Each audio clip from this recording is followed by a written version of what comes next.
Donald Trump just made one of the biggest mistakes of his second presidency, dropping a budget bombshell that strips Congress of its power and all but setting up a showdown with the Democrats. A showdown he is not going to win. And how do you know that Trump was trying to get away with crossing the line yet again? Easy, because he tried to do it in the dead of night when no one was paying attention. I'm going to show video that breaks down what Trump did, and more importantly, what the consequences are going to be in just a minute. But first, let's not look past the manner in which Trump is more than willing to drive our economy over a cliff so that he can do what he wants. And his propensity for doing so is unrivaled. First, there was his famous tariffs, which are supposed to be bringing in billions of dollars. They're not. American taxpayers are paying the tariffs, so those billions are a net loss for the spending power of the American consumer. Then, of course, there's been his little trial balloons over the last couple of days about becoming a dictator. With Trump, every admission is a plan. So what are his economic plans as dictator?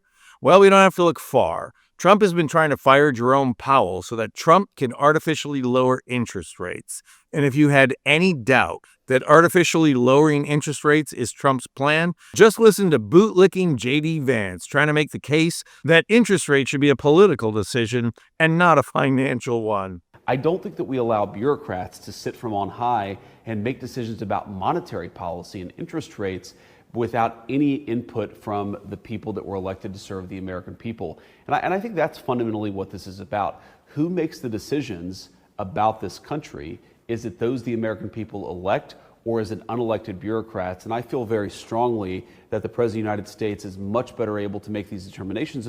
Well, last night, Trump floated another balloon for his takeover of the economy. Trump removed $5 billion in foreign aid and peacekeeping previously approved by Congress. In a rare move called a pocket rescission. That's according to the New York Post, which reports Trump notified Congress of his request last night. It comes after a federal appeals court declined to stop the Trump administration from withholding the funds, handing the White House a temporary victory. Here's what Jake Sherman had to say about it on MSNBC. If the president does this on his own, which again is not something that's been done in 4 decades or so, the Democrats are not going to see it in their interest to cut a spending deal at the end of September when government funding runs out. Period. The end. This is going to up the chances of a government shutdown in a major way. And remember, Congress cannot pass a government funding bill, cannot, without Democrats' help in the Senate. You need 60 votes to get anything done in the Senate. So this move is throwing a bomb into the middle of the government funding process. And listen, the administration believes, some in the administration believe, that Republicans could win a shutdown against what they view as a weakened Democratic Party. In their view, a weak Democratic leader in Chuck Schumer and Hakeem Jeffries, not my view, their view.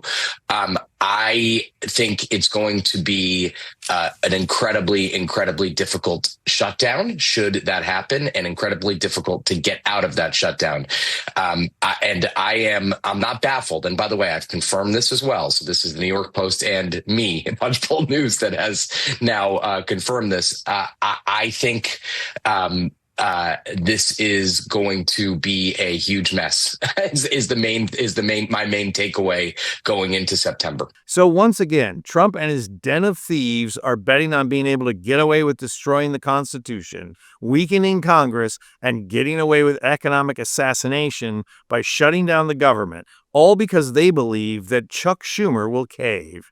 And why shouldn't they believe that? Schumer caved before. Keep in mind that this is an administration who has seen Republican congressmen after Republican congressmen and Republican senators all get destroyed at town halls. Joni Ernst of Iowa is so deeply unpopular because of Trump that she's not running.